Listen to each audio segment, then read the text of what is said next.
the Prime Minister today were to ask your help in striking at Iran's nuclear facilities to prevent the kind of progress towards a nuclear weapon, would you give him the green light? Would it, either to do it himself or for the U.S. to participate with him? I don't know that that's what he's going to be asking for. I have no idea that it is. You're telling me.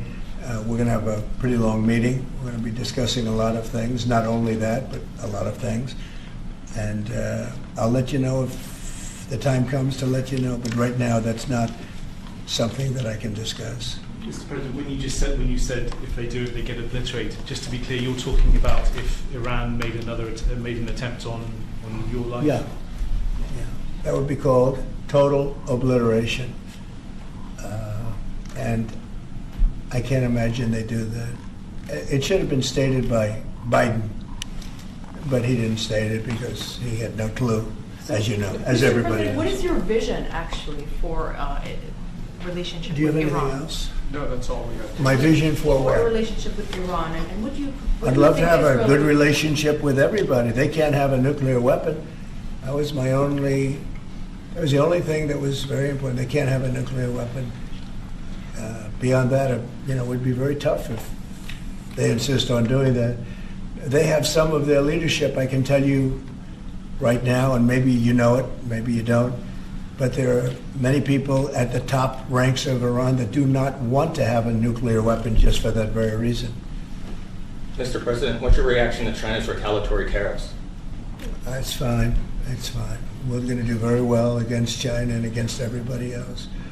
Right now, they've taken advantage of the Biden administration like I've never seen. I've never seen. The deficit with China is about $1 trillion. Think of it, $1 trillion. They're using our money to build their military. And Biden let that happen. We're taking a lot of fires here. We came back. This is like a different place. The good news is we're doing very well. We're doing well with countries that nobody expected we'd do well with. We are respected again as a nation, maybe at a level that people haven't seen for many, many decades. But when I left, we didn't have any wars.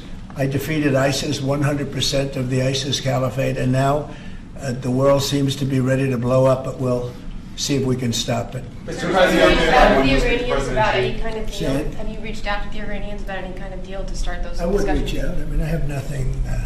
I see. I'm one that doesn't care whether I reach out or they reach out. A lot of people say, "Let them reach out, sir." And that, to me, it doesn't matter. It's But just that hasn't it's started just yet? talk. But I want to see everybody do well. I want to see great countries, and I want to see peace in the Middle East and elsewhere. We're also working very hard with respect to Russia, Ukraine. That's a bloodbath. It's a total bloodbath. What's going on there is incredible. What's going on with the soldiers, young soldiers being killed by the thousands. I mean, literally by the thousands. And we want to see if we can get that stopped. And I think we've had some very good talks. Any update on when you would speak to President Xi, sir? Any update on when you would speak to President Xi? No, we'll speak to him at the appropriate time. I'm in no rush. Do you, At the do appropriate you think that conversation can lend itself to the type of freeze that it meant for the tariffs for Canada and Well, Mexico? we'll see what happens. Well, there's a short-term freeze with Mexico, as you know, and with Canada. But they've agreed to be very, very strong on the border, stronger than they ever were by far, by a factor of about 30. And in addition to that, as you can see, we've been strong because we've had numbers like you've never seen before. I mean, the border is now closed, really closed. And with that being said, we're letting good people come through, and we want good people to come into our country. But the border is closed. In your talks with Prime Minister Netanyahu today, do you intend to press him about how many deaths have been amongst Palestinians? Are you concerned about that death? I talk about that too. Both sides mean a lot. I talk about that. I talk about the other side. I talk about everything. What's your main message to him today during your meeting? Well, I'm here to listen. He's here to see me, and I'm here to listen. So, Will you President, continue how to much of a press? message? Will At you the right continue- time, I'll give him my Mr. message. President, will you continue to press for this idea that Jordan and Egypt take Palestinians from Gaza? yeah, I would like to see Jordan. I'd like to see Egypt take some look. The Gaza thing has not worked. It's never worked, and I feel very differently about Gaza than a lot of people. I think they should get a good, fresh, beautiful piece of land, and we get some people to put up the money to build it and make it nice and make it habitable and enjoyable and Somewhere else. make They it a say they don't home. want to leave, though. Palestinians say they don't want to leave. I don't know how they could want to stay. It's a demolition site. It's a pure demolition site. If we could find the right piece of land or numerous pieces of land and build them some really nice places with plenty of money in the area, that's for sure, I think that would be a lot better than going back to Gaza, which has had just decades and decades of death. Where would those pieces of land be? Well, if they those could Arab be in countries Jordan, don't want and they to could go? be in Egypt, and they could be in other places. You could have more than two, more than one, but you could have more than two, and you'd have people living in a place that could be very beautiful and safe and nice. Gaza's been a disaster for decades.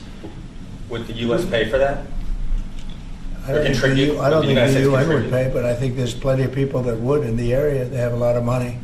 They certainly have a lot of money. Some of the countries over there, they'd like to see it. I know that Saudi Arabia wants to see peace. I can see that. And many of the countries there, as far as I'm concerned, they all want peace. I think, maybe I'm wrong on this, but I think Iran would like to see peace too. They've had enough. Don't you think they've had enough? But the leaders of Egypt and Jordan have said bluntly they have no interest in doing this. Well, they may have said that, but a lot of people said things to me.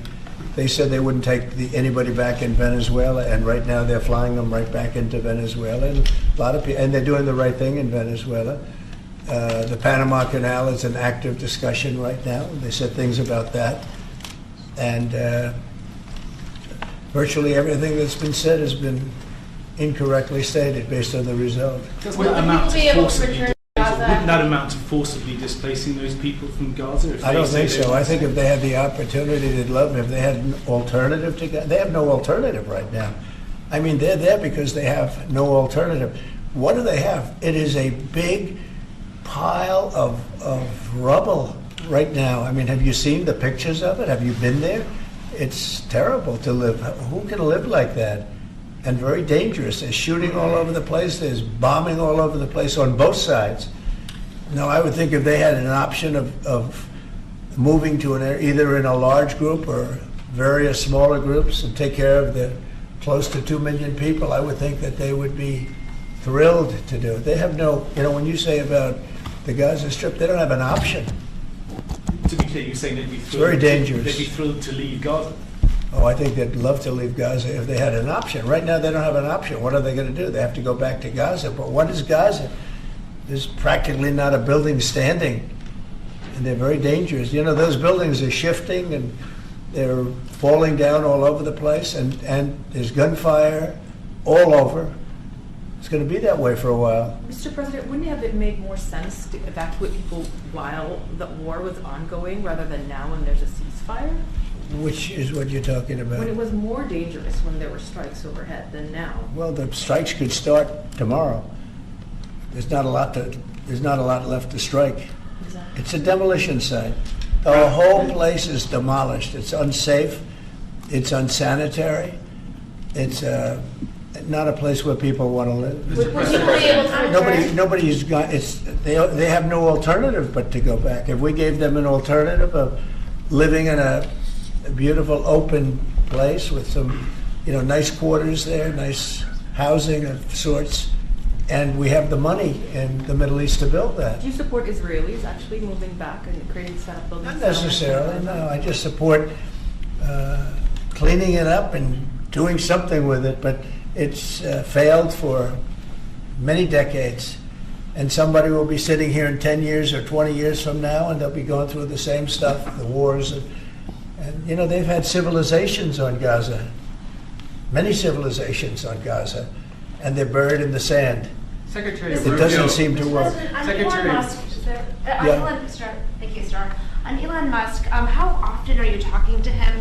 And have there been ideas that he's brought to you that you said, oh no, wait a minute, this is going a little too far? Well, many ideas, but look, he's done a great job. Look at all the fraud that he's found in this U.S. AID. It's a disaster what the people, radical left lunatics, they have things that nobody would have even believed. the whole thing with 100 million spent on you know what, with money going to all sorts of groups that shouldn't deserve to get any money, with the money, I'd like to see what the kickbacks are. How much money has been kicked back? Who would spend that kind of money to some of the things that you read about and I read about and I see every night on the news and every morning when I read the papers? Who would spend money for that? I would say this, the people that got all that money, are they kicking it back to the people that gave it from government? No, that's, to me, very, very corrupt. The real question is, how much of a kickback has there been? And one of the things I want to investigate rapidly, because I've never seen anything to this extent, the train that's being built between Los Angeles and San Francisco is the worst managed project I think I've ever seen, and I've seen some of the worst. Billions and billions, hundreds of billions of dollars over budget. In fact, I read where you could take every single person that was going to go on the train and get the finest limousine service in the world and take them back and forth with limousines, and you'd have hundreds of billions of dollars left over. It is the worst thing, and we're going to start an investigation of that because it's not possible. I built for a living, and I built on time, on budget. It's impossible that something could cost that much. And now it's not even going to San Francisco, and it's not going to Los Angeles. They made it much shorter. So now it's at little places way away from San Francisco and way away from Los Angeles. No, we're going to start a big investigation on that because I've never seen anything like it. Nobody has ever seen anything like it. The worst overruns that there have ever been in the history of our country. And it wasn't even necessary. I would have said, you don't buy it. You take an airplane. It costs you $2. It costs you nothing. You take an airplane. But this got started, and if you have to, you drive. You can drive. Are there other agencies? They have hundreds of billions of dollars of cost overruns, and it's not even the same project. It's much shorter. It's way outside of San Francisco and way outside of Los Angeles. So we're going to be looking into Who's this. going to investigate that? Is that Doge who's going to investigate the train? No, I'm doing that myself. No. Some of these Doge engineers that Elon Musk has helping him are as young as 19 years old. That's good. They're very smart, though, Peter. They're like you. They're very smart people. Thank you. Have you met any of these guys? No, I haven't seen them. They work actually out of the White House. They're smart people. Unlike what they do in the control towers, where we need smart people, we should use some of them in the control towers where we were putting people that were actually intellectually deficient. That was one of the qualifications, is you could be intellectually deficient. No, we need smart people. Some are young and some are not young. Some are not young at all. But they found great things. Look at the list of things. Maybe I'll do it tomorrow. I'll read off a list of 15 or 20 things that they found inside of the USAID. It has to be corrupt. Nobody could approve that. They could only approve that if they were getting kickbacks. You're talking about hundreds of millions of dollars. And it sounds like you're going to wind down USAID. It sounds like it. I mean, I think so. Yeah. So when that happens, which part of the government? Well, I will be could see responsible Marco for paying? Rubio being in charge, State Department, because they're giving money to. I mean, some of the money is well spent, I guess, but much of it is really fraudulent. And on the education department, why nominate Linda McMahon to be the education department secretary if you're going to get rid of the education department? Because I told Linda, I hope you do a great job and put yourself out of a job. I want her to put herself out of a job. Education department. So we're ranked number 40 out of 40 schools, right? We're ranked number 1 in cost per pupil. So we spend more per pupil than any other country in the world, and we're ranked at the bottom of the list. We're ranked very badly. And what I want to do is let the states run schools. I believe strongly in school choice, but in addition to that, I want the states to run schools, and I want Linda to put herself out of a job. Do you think that's something you can do with an executive order, or are you going to ask Congress to do it? I'd like to be able to. Look, if I could give the schools back to Iowa and Idaho and Indiana and all these places that run properly, there's many of them. I think. So if you look at the list, Denmark, Sweden, Norway, believe it or not, China's doing very well on that list, a list of well-educated, where they run their school system well. You have a lot of countries, not surprising names, I think that if you moved our schools into some of these states that are really well-run states, they would be as good as Denmark and Norway and Sweden and some of the other states. And then you'd have the laggards, and you know who they are. I don't have to go to it, but you'd have the laggards, the same laggards that are laggards with everything else, including crime. But even them, you'll break it into systems. As an example, if you went to New York, you go to Westchester County, you go to Dutchess County, you go to Suffolk and Long Island and Nassau and Long Island. You have maybe 6 or 7 locations, and you have New York City, which would include the 5 boroughs. And I think even that would run much better than it does right now. Same thing with Los Angeles or California. You'd have Riverside. You'd break it up into 6 or 7, but most of them would be states, and you'd have one. Like in Iowa, you give it to the state of Iowa. You give it to the state of Indiana. You give it. These are really well-run states. They don't have debt. They don't have problems. They don't have any crimes, relatively speaking, to speak of. And you would have education that would be the equivalent of Norway and Denmark and various other places that are at the top of the list. So we're at the bottom of the list, and we're the most expensive. We're at the top of the list when it comes to cost per pupil. We spend more money per pupil than any other nation in the world, and yet we're rated number 40. The last ratings came out, you saw them. So they talk about 40 countries. We're rated number 40. And I say that if we did this, we would go 20, 30 notches up. We could do great. And we would have some of the best districts in the world. But are you looking to do that with an executive order, sir, or do you need to work with Congress? Well, there are some people that say I could. I think I'd work with Congress. I think we'd have to work with the teachers union, because the teachers union is the only one that's opposed to it. Nobody else would want to hold it back. Look, we have to tell the teachers union, we're rated last in the world in education of the top 40. We're rated last. We were 38. Now we're 40. We went to 39. We went to 40. We're 37. But we're at 40 now. The thing just came out. That's under Biden. Remember that. Secretary Rubio announced a deal this week that would allow potentially American citizens who are criminals to be put in a different country. Is that something you're looking to do? No, I didn't know that he announced that yet, but if he did, it's fine, yeah. We have hardened criminals, horrible people. You see them pushing people into subways. The train is coming last week. Guy walking around, just sees somebody waiting for the train. Train's coming 40 miles an hour, and he gets pushed into the subway. And that happens all the time. These are sick people. If we could get them out of our country, we have other countries that would take them. It's no different than a prison system, except it would be a lot less expensive, and it would be a great deterrent. Send them to other countries. If we could go a step further, in other words, we're talking about getting the criminals out of our country that come in through other countries illegally, right? The illegal migrants, as I call them. Well, we have people that are just as bad as them in our country. If we could get them out, I'd be very happy. So you would pay El Salvador to El house Salvador them? said that he wanted you to pay a fee for that. Would you pay that? Well, it's a very small fee compared to what we pay to private prisons. But under what And a authority? very, very small fee. I don't know, we'll have to find that out legally. I'm just saying, if we had the legal right to do it, I would do it in a heartbeat. I don't know if we do or not, we're looking at that right now. But we could make deals where we'd get these animals out of our country. And if you take the shooters, the people that hit old ladies in the back of the head with a baseball bat when they're not looking, and walk down the street, the people that you see it, the people that take out a gun and shoot you for no reason at all.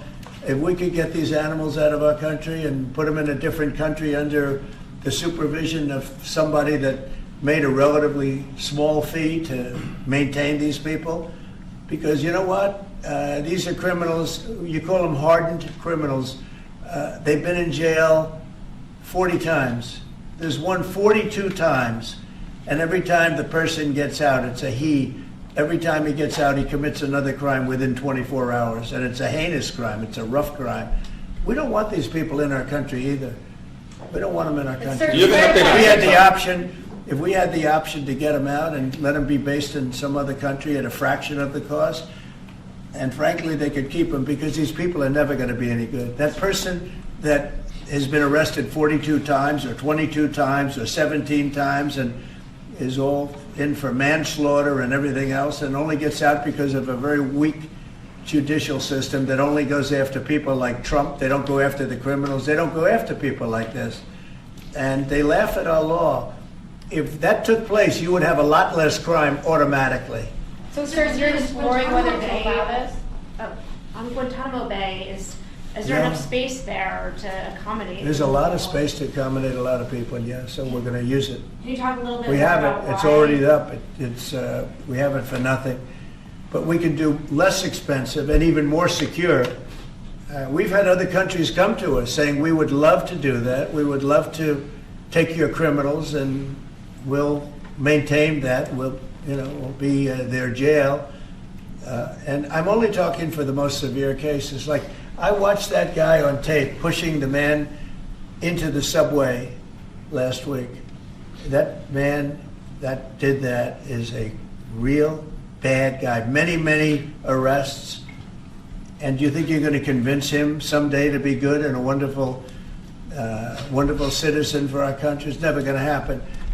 I want to get those people out. I'd love to get them out along with the illegal migrants. The migrants are rough, but we have some bad ones too. I'd like to get them out. It would be all subject to the laws of our land, and we're looking at that to see if we can do it. What Mr. other President? countries have offered to take American citizens? Say it? What other countries have offered to take these American citizens? Numerous, many. And Marco brought it up today. I'm glad he did, because a lot of people are thinking it. When I watch some of the crimes being committed in New York City and Chicago, look at Chicago, the volume of crime that they have, and the viciousness of the crime. These people are horrible people. And if somebody thinks they're going to be wonderful citizens someday, they're wrong. It's not going to happen. It's not going to happen. They're bad. These are hard, tough criminals. In many cases, they're crazy. They're absolutely crazy.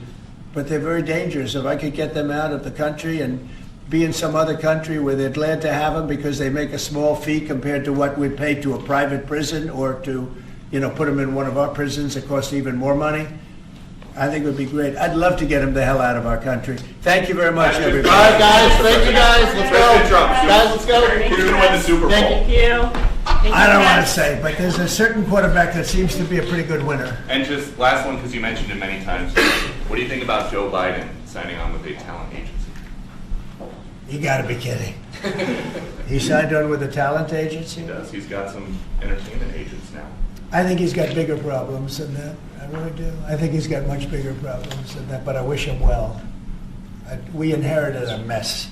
This place is a mess, but it's quickly being solved, the problem. We're going to make America great again. Thank you very much. All right, guys. Trying to solve some of the problems that are going on in the country and outside of the country. We're doing very well with respect to other countries really behaving on taking the criminals that they sent into our country, and we're getting them out. These are some of the worst people on earth, and they're getting out and they're being accepted back in their countries, as you've heard, without exception. So a lot of people thought that was not going to happen, but it's happening very full force. Now we're getting some very, very dangerous people out of our country, which is very important. Will, perhaps we'll go through the first one, please. Yes, sir. So earlier today, before the press came in, you signed a commission appointing Chris Wright to be your next Secretary of Energy. We have another commission prepared for your signature, sir. This is Doug Collins to be Secretary of the VA, Doug Collins of Georgia. Two very good men.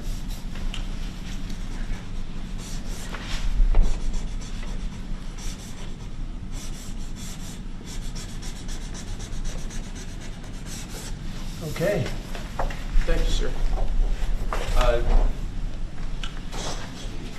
Next up, in light of numerous actions taken by a number of bodies of the United Nations which exhibit a deep anti-American bias, we have an executive order prepared for your attention that would withdraw the United States from the UN Human Rights Council, would withdraw the United States from the UNRWA, which is a refugee organization, and would also review American involvement in UNESCO, which has also exhibited anti-American bias.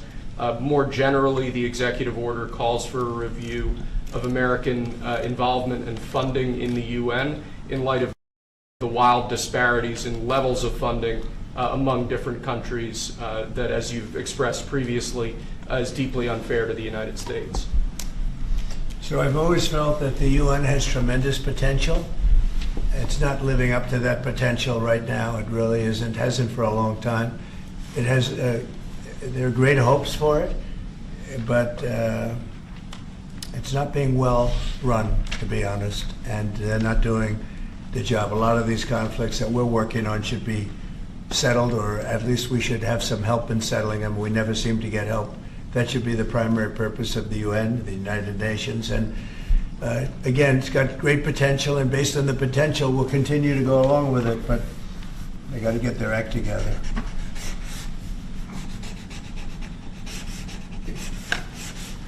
What would they need to do, sir, to get their act together?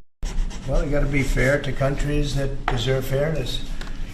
They have some countries, as you know, that are outliers, that are very bad, and they're being almost preferred as countries to those that do their job and are doing a good job, and they have to really, they're going to end up losing, a lot of countries are going to end up losing their credibility like other organizations, and then they're going to be nothing.